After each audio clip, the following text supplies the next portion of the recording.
بسم الله الرحمن الرحيم. إن الحمد لله نحمده ونستعينه ونستغفره ونعوذ بالله من شرور أنفسنا ومن سيئات أعمالنا من يهده الله فلا مضل له ومن يضلله فلا هادي له وأشهد أن لا إله إلا الله وحده لا شريك له وأشهد أن محمدا عبده ورسوله أما بعد بسم الله الرحمن الرحيم السلام علیکم ورحمۃ اللہ وبرکاتہ۔ آئیے اختلاف سے بچیے اور 2 سال کے گناہ معاف کروائیے۔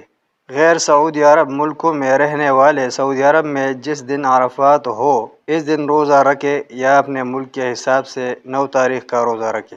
جواب نمبر 1، عرفہ کا دن اور اپنے ملک کی 9 تاریخ دونوں دنوں کا روزہ رکھ لے۔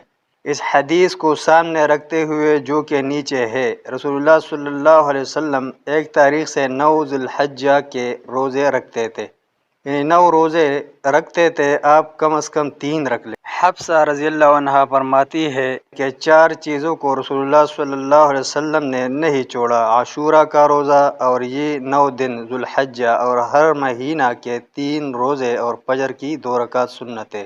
امام احمد نے اس حدیث کو روایت کیا۔ ان 9 دنوں میں زیادہ سے زیادہ روزے رکھیے تو اختلاف والی بات ختم ہو جائے گی کہ اپنے ملک کے مطابق روزہ رکھے یا سعودی عرب کے مطابق۔ نمبر 2، اور آپ 1 دن اور روزہ رکھ کر یعنی 3 دن کا روزہ رکھ کر ایک اور سنت پر بھی عمل کر سکتے ہیں جو کہ مہینہ میں 3 دن روزہ رکھنے کا ہے۔ ابن عباس رضی اللہ عنہ فرماتے ہیں کہ رسول اللہ صلی اللہ علیہ وسلم اقامت اور سفر دونوں حالتوں میں ایام بیعت کے روزے نہیں چھوڑتے تھے، اور مہینے کے کوئی سی بھی تاریخوں میں 3 روزے رکھے جا سکتے ہیں، ان کی تعین ضروری نہیں، تو کیوں نہ یہ روزے ہم 7 اور 8 اور 9 کا رکھ لیں اور بہت بڑی فضیلت بھی پالے۔ یہ سب باتیں اس لیے سمجھا رہا ہوں کہ آپ اس روزے کا ثواب نہ گنوا بیٹھے۔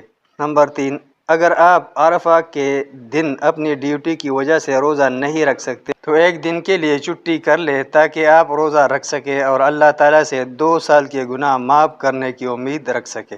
نمبر 4، نوٹ: عید کے دن کا روزہ رکھنا ممنوع ہے کیونکہ یہ کھانے پینے کے دن ہے۔ آئیے ہم نیت کر لیں کہ پورا سال ایام بیض یا ہر مہینہ 3 دن کے روزے رکھیں گے اور ہر سال حج کے مہینے میں بھی یہ 3 روزے رکھیں گے۔ اگر ہم سنتوں پر چلے تو اختلاف کی جگہ رہتی ہی نہیں۔